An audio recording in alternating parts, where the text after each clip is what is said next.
World Regionals Geography, United States and Canada, Part 3. We're on Geographies of Indulgence, Desire, and Addiction. And we're looking at marijuana use. Now, marijuana is the most commonly used illicit substance in North America. Its use is higher in developed countries. So everywhere globally, it's always higher in developed countries than undeveloped countries. What you're looking at right here is a map of the criminalization of marijuana. The dark green are areas where it's legalized. This grayish color here, kind of a lighter green, is where it's okay for medical use. The gray is where it's decriminalized, which is different than making it legal. And then here, the gold is where it is okay for medical and decriminalized. And then it's fully illegal in these darker maroon, I guess, colors is what you would call it, maroon. It's fully illegal. So if you're caught with an ounce here or half an ounce, you're going to go to jail. Here, probably not, a little ticket.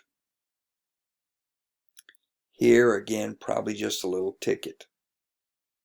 Obviously, here, if you're caught with large quantities, it's still a serious offense. The whole problem with marijuana is whether or not it's legal or illegal, and is it going to be taxed. My feeling is that in the next 5 to 10 years, you will see that it's legal everywhere and that it's going to be highly taxed and highly regulated. In other words, you'll have what we used to have in this country of liquor stores. You'll see liquor stores. You'll see marijuana stores where they'll be checking ID, and if you're old enough, you can buy it for be able to buy it for recreational use, and you'll pay a premium price.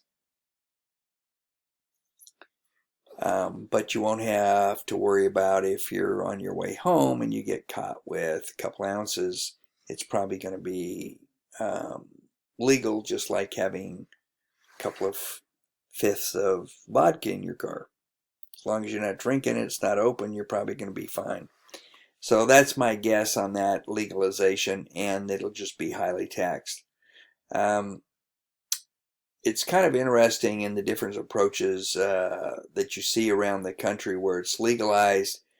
You're starting to see a shakeout in where it's legalized, particularly a lot of information, and a lot of states are looking at what's going on in Colorado and Washington State, and what they've seen is an increase in the number of children ODing on marijuana. Not only adults and things, but because of the way they sell marijuana, they do a lot of cookies and candies with marijuana or THC in it, and so people leave these around, kids pick them up and eat them, and they OD quite easily. And so I think you're going to see some regulation in there, some heavier regulation in there. Maybe not allowing them to look like a brownie if they're a brownie. Maybe they got to be a different color or something. But some way to be able to easily identify whether or not it's a brownie that's got marijuana in it or one that doesn't. History, economy, and territory, historical landscapes. So when we talk about this, we're talking about the indigenous histories. Indigenous are people that were here, the first people that were here. We call them Native Americans. In Canada, they're called Native Nations. Other groups call them, and you see throughout the Americas these rise of indigenous peoples, and we've had a certain history that has been created and has colored our view of what these people and their cultures were like. And the truth of the matter is there's a wide range of cultural groups that we're including. You have groups that, like the Aztecs in Mexico, Incas, the Mayans, very highly developed civilizations. You have, I mean, at the time of the conquest of Mexico City was, or Tenochtitlan was the one of the largest cities in the world. Had an incredible sewer system, water system, very refined, very sophisticated city. You saw tribes in the Pacific Northwest, the Iroquois, those groups. They had cities, regional governments, coalitions, sophisticated systems. Typically we think that Native Americans didn't trade, but that's not true. Native American groups from California, the Yakuts traded with the Navajo and Zuni tribes in New Mexico area. Many tribes carried on trade over large distances.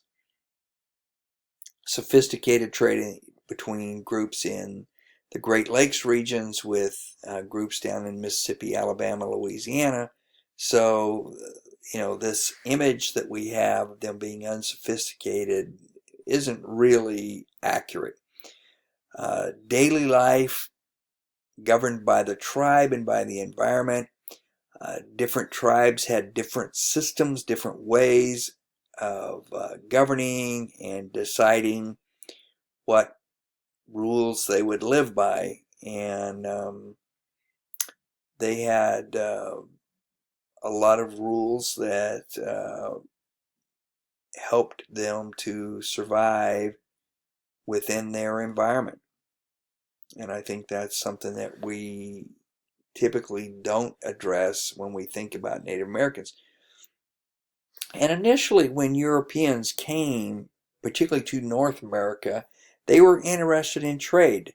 They wanted to buy furs, they wanted to buy fish, they wanted to buy foodstuffs, tobacco from the Native Americans. They were interested in setting up trade, and gradually over a period of time began to colonize and then take control of regions and take control of production and drive the Native Americans out. And as the Native American tribes moved farther west, as they were pushed out, you began to see some conflicts. And the conflicts were often very brutal. No quarter. You had large European powers, the French, the Dutch, and the British in North America. They each utilized Native American groups at different times in different ways. The French and Indian War, a lot of the Native groups aligned themselves with the French against the British because they felt that the British were encouraging more migration and colonization, and they wanted to try to push the British out.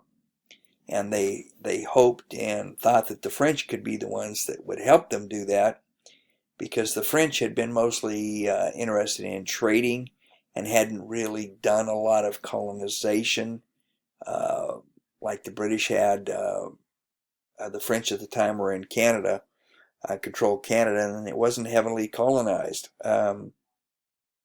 But unfortunately, those conflicts were pretty brutal, and when the British responded to that, they were very brutal, often led with colonial militia who understood how to fight against the Native Americans. And so this was a pretty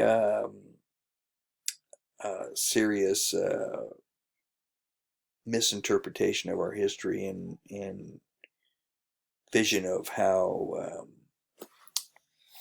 we interacted. And it really set the pace, though, for Americans' Western expansion, because this time period during the 18th century was, in the 1700s, in other words, was that time period that kind of fixed Americans' opinion about how Native Americans were as a people and how they needed to be dealt with. And it was often one of brutality, forced migration. You've heard of the Trail of Tears. The Cherokees were dispossessed and moved to Oklahoma. Choctaws, other native groups from the eastern seaboard, were moved west into the Oklahoma Territory. There was this gradual movement, this expansion, western expansion, and they had learned their lessons in the 18th century, and so they tended to come in with a pretty brutal approach to dealing with the Native American tribes. Colonization and independence, Europeanization, which means that the colonization was largely driven by Europe, and in North America are really basically four groups. The Spanish in the Florida, along the Gulf Coast, Texas, New Mexico, Arizona, Colorado, and California, largely Spanish. The British along the eastern seaboard of the United States. The Dutch, particularly in the New York area, used to be called New Amsterdam, and then the British took it from the Dutch. And then the French in Canada, and eventually the British took Canada from the French, and it became a British colony. That was during the French and Indian War. The basic approach throughout the colonization period was the exploitation of native peoples.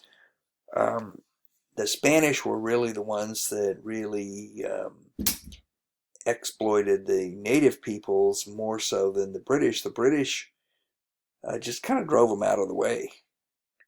The French traded with them, had a much different approach to dealing with native peoples. But the British just kind of knocked them out of the way, and then the Americans continued that. The French and Indian War kind of set how Americans viewed interaction with Native Americans. And then during the American Revolution, a lot of the way Americans fought, they used tactics that were developed from Native Americans. Shooting from behind trees rather than the European approach where two large armies mass up against each other. They each shoot at each other till a bunch of them die, and then one leaves and the other one wins. Well, in the American Revolution, for the most part, it was a hit and run war, and it was guerrilla tactics, and it was learned from Native American style of warfare.